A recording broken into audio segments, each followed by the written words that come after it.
102.7 मेगाहर्ट्झवर आकाशवाणीचे हे यवतमाळ केंद्र आहे. श्रोते हो, यावेळी सायंकाळचे 7:30 वाजत आहेत. प्रसारित करीत आहोत शेतकरी बांधवांसाठीचा कार्यक्रम किसान वाणी. किसान वाणी. किसान वाणी बहर कृषी तंत्रज्ञानाचा. किसान वाणी, किसान वाणी, किसान वाणी, किसान वाणी. हिरव्या स्वप्नांची साध्यवाणी, प्रगत योगाची वेधवाणी, कृषी तंत्राची ही मंत्रवाणी. किसान वाणी, किसान वाणी, किसान वाणी, किसान वाणी. सफल शेतीची भाष्यवाणी, पेरन काढन सांगे वाणी, शेती सुखाची आधारवाणी. किसान वाणी. शेतकरी बंधू भगिनींनो नमस्कार. किसान वाणी या समस्त कास्तकार बंधू आणि भगिनींसाठीच्या कार्यक्रमात आपण आज सर्व शेतकरी बंधू भगिनींचं कार्यक्रमात मनपूर्वक स्वागत आणि सोबतच भावना कांबळेचा सस्नेह नमस्कार. प्रधानमंत्री शेतकरी मानधन योजना मिळेल पेन्शनचा आधार, शेतकरी नाराही निराधार, सुखाशी नात जोडले जाई, म्हातारपण खुशाल होई, सुरक्षित होई अन्नदाता, सुरक्षित होई अन्नदाता. प्रधानमंत्री शेतकरी मानधन योजनेनं लघु आणि सीमांत शेतकऱ्यांचं भविष्य होईल सुरक्षित. आणि 60 वर्ष वयापासून 3,000 रुपयांची मासिक पेन्शन होईल सुनिश्चित. 55 रुपये ते 200 रुपयापर्यंत मासिक हप्ता देऊन प्रवेश करू शकतात 18 ते 40 वर्ष वयाचे शेतकरी. या अंशदायी योजनेत सरकार देईल बरोबरीचे योगदान. सर्व शेतकरी बंधू भगिनींनी या योजनेच्या लाभाकरिता जनसेवा केंद्रात जावे आणि आपले निशुल्क नोंदणीकरण करावे. प्रधानमंत्री शेतकरी मानधन योजना, अन्नदात्याच्या परिश्रमाचा आधार, पेन्शन त्याचं भविष्य सुरक्षित साकार. कृषी आणि शेतकरी कल्याण मंत्रालयातर्फे जनहितार्थ जारी. शेतकरी बंधू भगिनींनो, कार्यक्रमाला लगेचच सुरुवात करूयात आणि ऐकूयात खरीप पूर्व करायची शेतीची कामे याविषयी राहुल चव्हाण, विषय तज्ज्ञ कृषी अभियांत्रिकी, कृषी विज्ञान केंद्र यवतमाळ यांची मुलाखत. शेतकरी बंधू भगिनींनो नमस्कार. शेतकरी बंधू भगिनींनो, आता या उन्हाळ्यामध्ये आपल्याला अनेक शेतीची महत्त्वाची कामं करायची असतात. ती कोणकोणती आणि कशा प्रकारे करावी या विषयावर चर्चा करूयात आज आपण. म्हणजेच खरीप पूर्व करावयाची जमिनीची कामे या विषयावर आज आपण बातचीत करणार आहोत. आणि या विषयावर सविस्तर अशी माहिती किंवा सविस्तर असं मार्गदर्शन करण्यासाठी आज आपल्यासोबत आहेत राहुल चव्हाण, विषय तज्ज्ञ कृषी अभियांत्रिकी, कृषी विज्ञान केंद्र यवतमाळ. तर मंडळी, आपण त्यांच्याचकडनं जाणून घेऊयात की खरीप पूर्व जमिनीची कोणकोणती महत्त्वाची कामं असतात याविषयी. तर सुरुवातीला चव्हाण सर, कार्यक्रमात आपलं मनपूर्वक स्वागत. नमस्कार. नमस्कार शेतकरी बंधूंनो. सर, मला सांगा की खरीप पूर्व तयारी म्हणून शेतकरी बांधवांनी कोणती महत्त्वाची कामे करायला पाहिजेत असं आपल्याला वाटतं? शाश्वत शेतीसाठी आणि पिकांच्या भरघोस उत्पादनासाठी जमिनीची सुपीकता टिकून राहणे ही आता काळाची गरज झालेली आहे.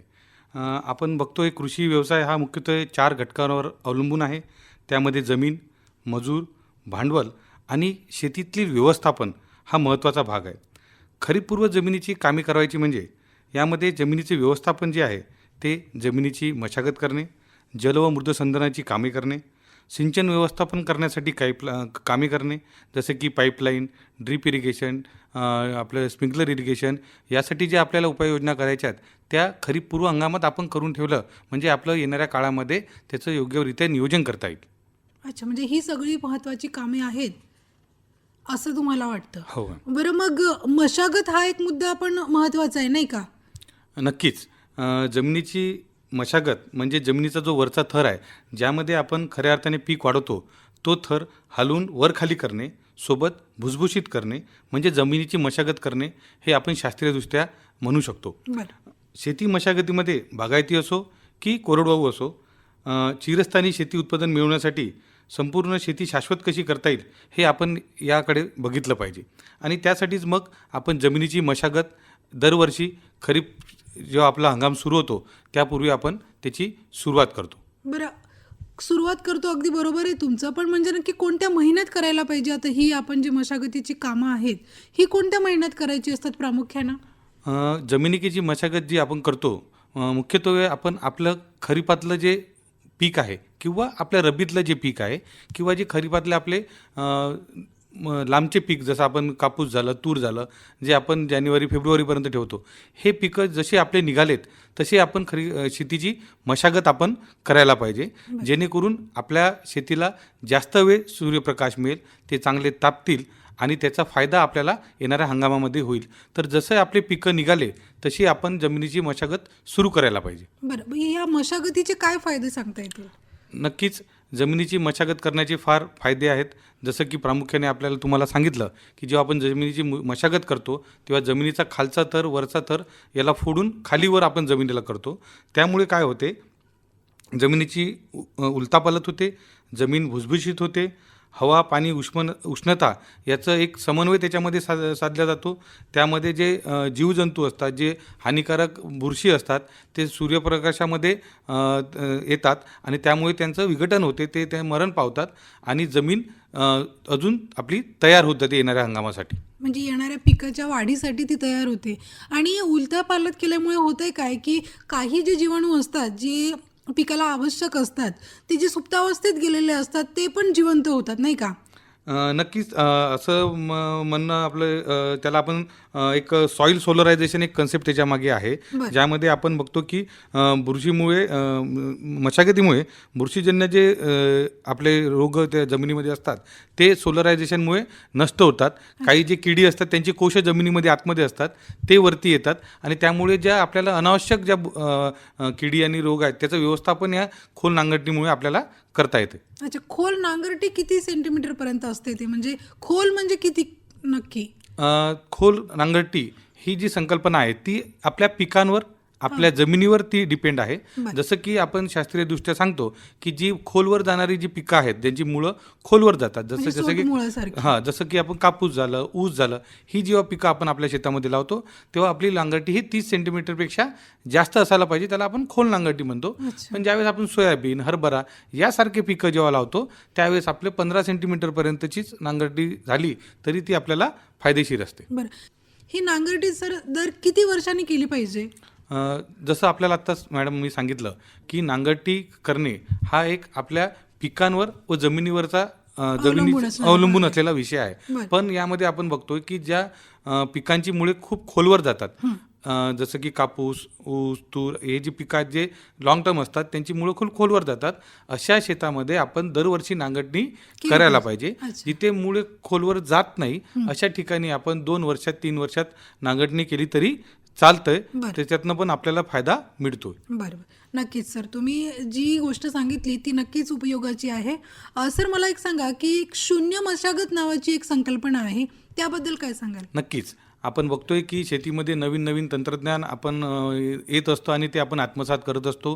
आता नैसर्गिक शेती ही एक नवीन संकल्पना शेतकऱ्यांसमोर आम्ही आपलं महाराष्ट्र शासन व केंद्र सरकार नवीन नवीन त्याच्यातले योजना आणत आहेत आणि या नैसर्गिक शेतीमध्ये आपण शून्य मशागत ही एक संकल्पना राबवत आहोत.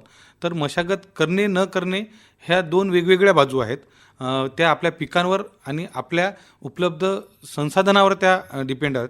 जे शेतकरी नैसर्गिक शेती करतात, ज्यांना शेतीमध्ये नैसर्गिक शेती तंत्रज्ञानाचा अवलंब करायचा आहे, ते शेतकरी एकाच वर्षी नांगरणी करून बेड बनवून त्यानंतर सलग 3-4 वर्ष कुठलीही मशागत न करता त्या शेतीमध्ये पिकं घेतात. त्याला आपण शून्य मशागत असं म्हणतो. याचा अर्थ की त्यामध्ये कुठलीही मशागत न करता एक बेड स्ट्रक्चर किंवा एक वरंब्यावर आपल्याला शेतीमध्ये पिकं घेऊन ते पिकं आपण कापून बाहेर टाकून परत त्याच्यावर दुसरे पिकं घेणं म्हणजे शून्य मशागतीचा शेती म्हणता येईल. बरं, पण या शून्य मशागत तंत्रज्ञानामध्ये मला वाटतं की मग तणांचा जो प्रादुर्भाव आहे तो जास्त होत असेल, नाही का? नक्कीच, कुठलंही तंत्रज्ञान आपण घ्या, ते तंत्रज्ञान घेत असताना आपल्याला बदलाव करणे फार आवश्यक असते.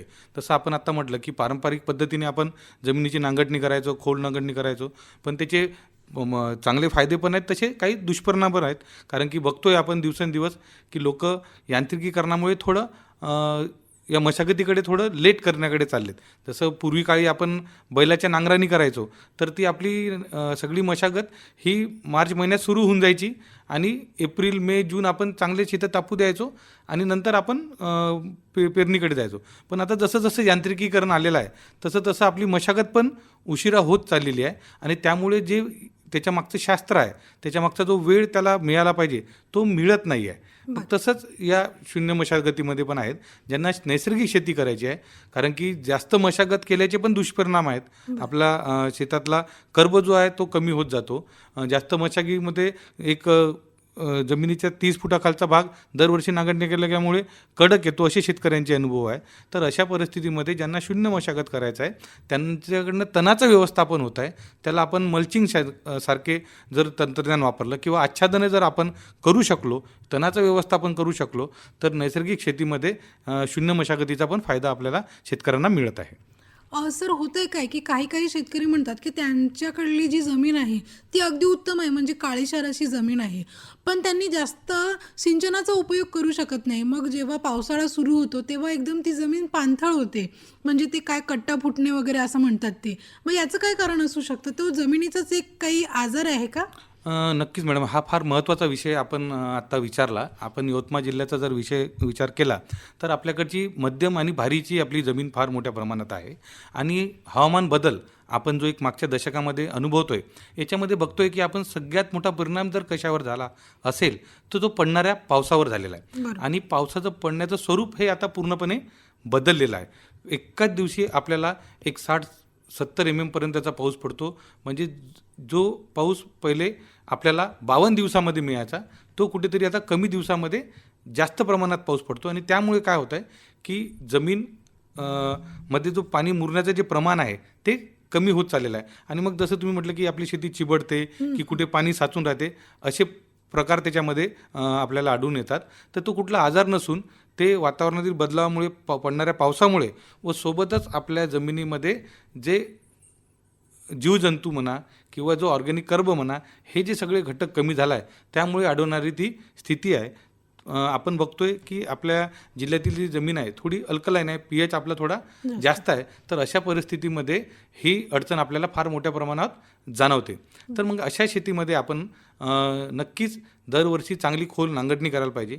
आपलं डॉक्टर पंजाबराव देशमुख विद्यापीठाचं आमचं एक मागच्या 5-10 वर्षापासून सांगणं आहे की जिथे चिबाड शेतं होतात तिथे एक सबसॉयलर म्हणजे एक 2 ते 2.5 फुटापर्यंतची खोल नांगरणी एक 4 ते 5 वर्षामध्ये आपण करायला पाहिजे, की जेणेकरून आपली जमीन अजून मोकळी झाली पाहिजे, त्याच्यामध्ये पाणी मुरायला जागा असली पाहिजे. हे एक तंत्रज्ञान आपण शेतकऱ्यांना सांगतोय. पण याच्यामध्ये थोडे आपल्याला बदलाव करावे लागतील.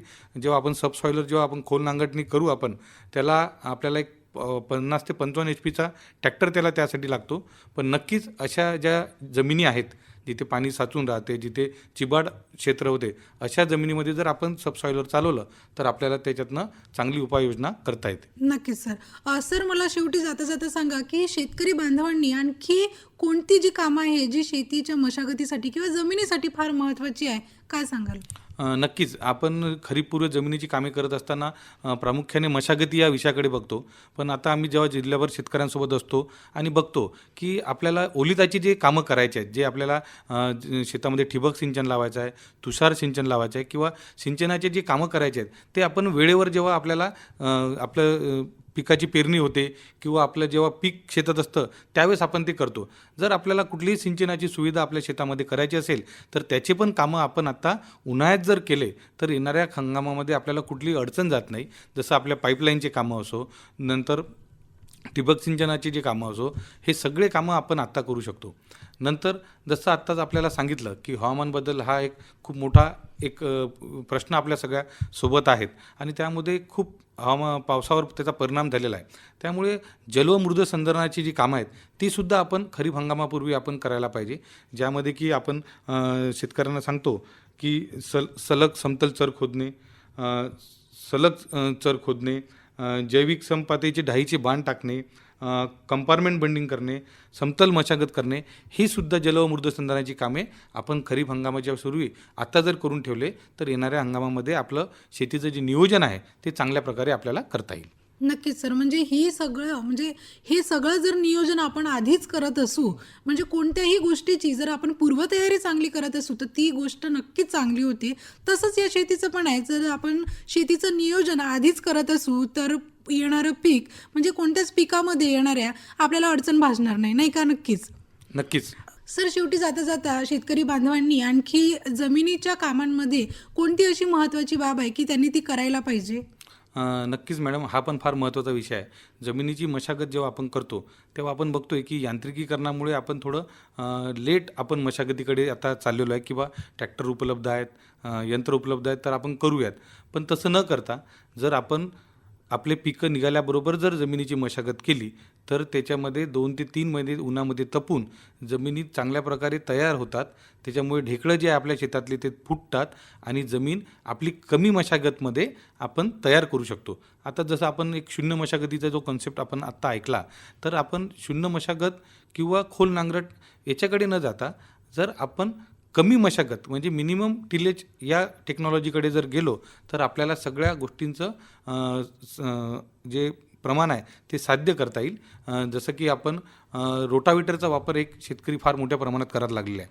पण आम्ही बघतोय की रोटावेटर हे तंत्रज्ञान आपण जेव्हा 2 पिकांमध्ये कमी वेळ असतो, 2 हंगामामध्ये कमी वेळ असतो, त्यावेळेस जर केला तर त्याचा खूप फायदा होतो. पण शेतकरी त्याचा जास्त वापर करत आहे आणि त्याच्यामुळे जास्त मशागत झाल्यामुळे आपल्या जमिनीची धूप पण होत आहे आणि आपला जैविक कर्ब पण कमी होत आहे.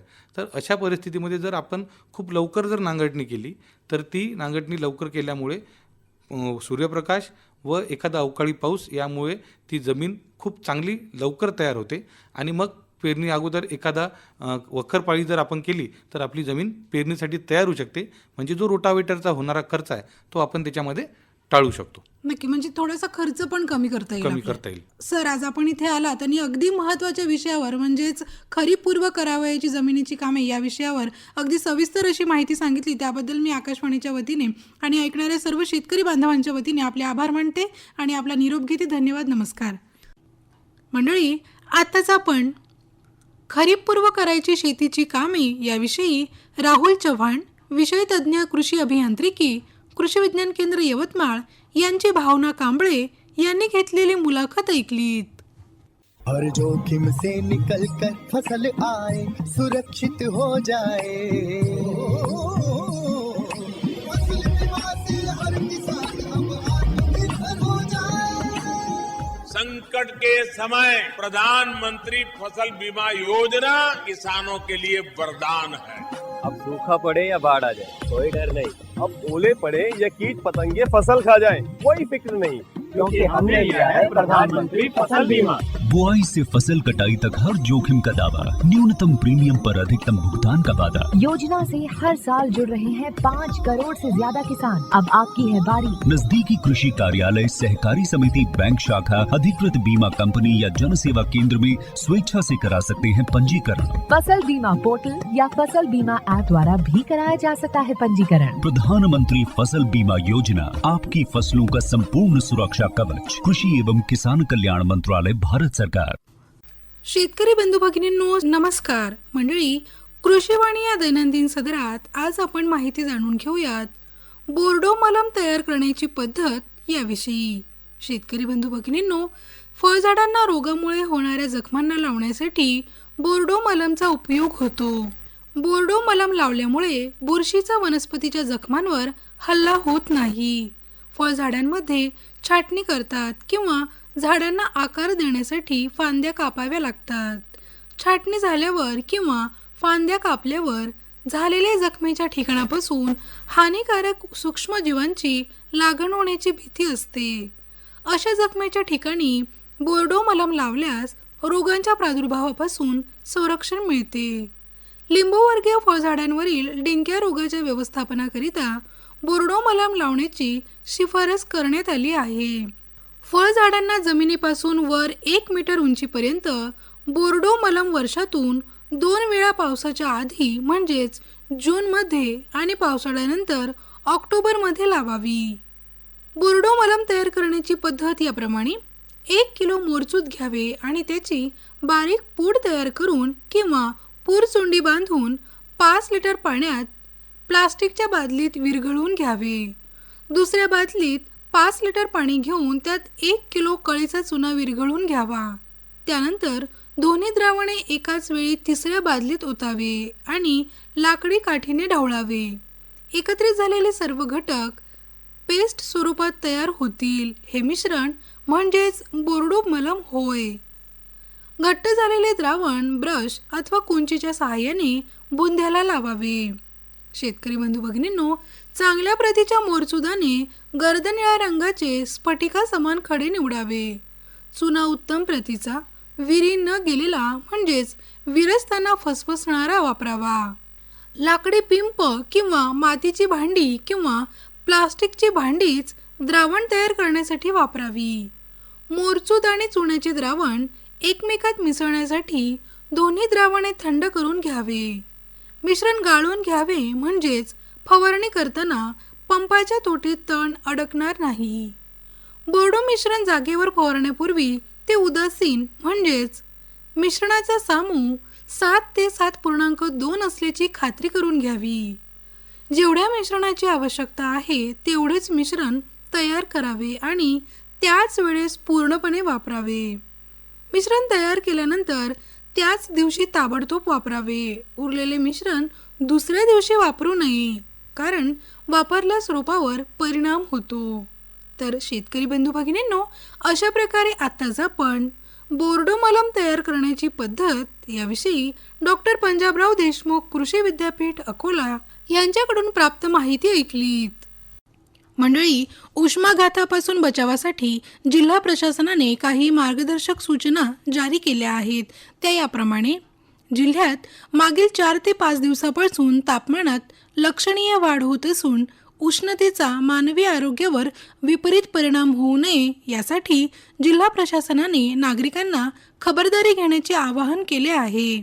उष्णतेच्या काळात उष्माघाताचा धोका टाळण्यासाठी काय करावे आणि काय करू नये याबाबत मार्गदर्शक सूचना जारी करण्यात आल्या आहेत.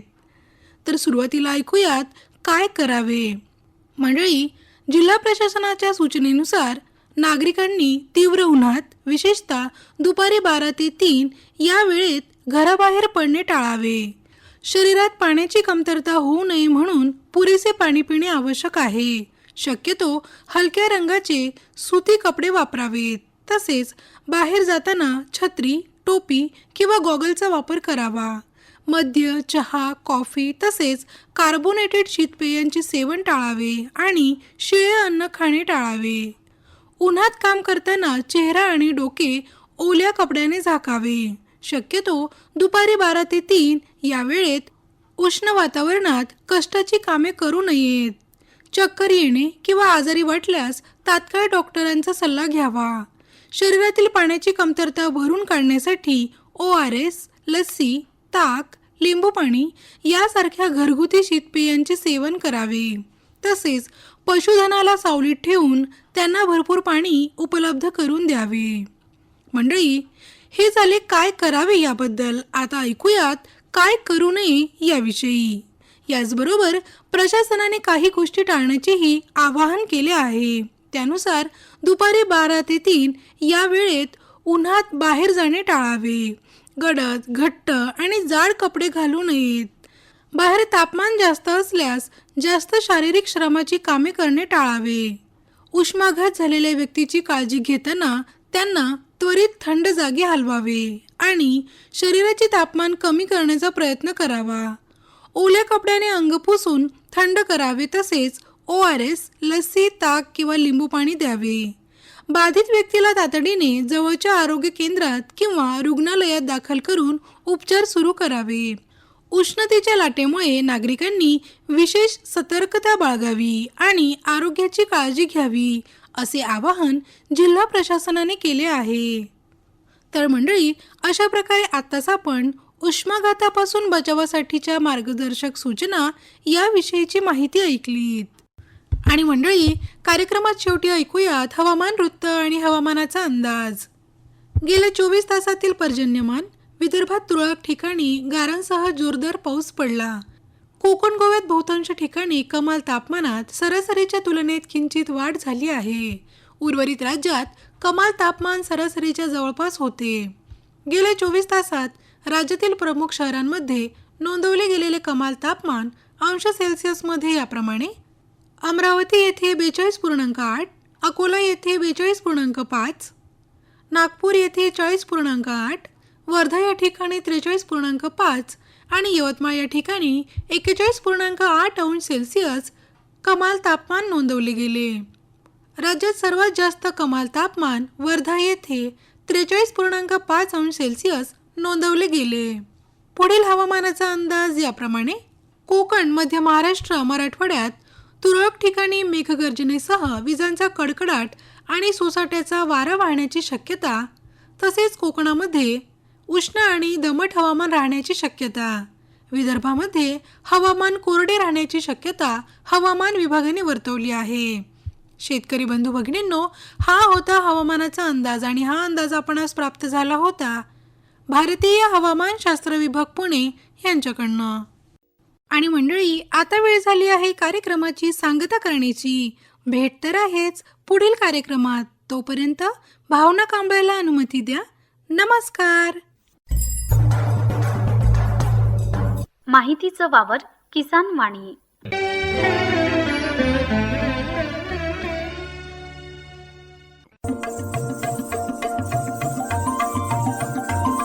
किसान वाणी, किसान वाणी, किसान वाणी, किसान वाणी. हिरव्या स्वप्नांची साध्यवाणी, प्रगत योगाची वेधवाणी, कृषी तंत्राची ही मंत्रवाणी.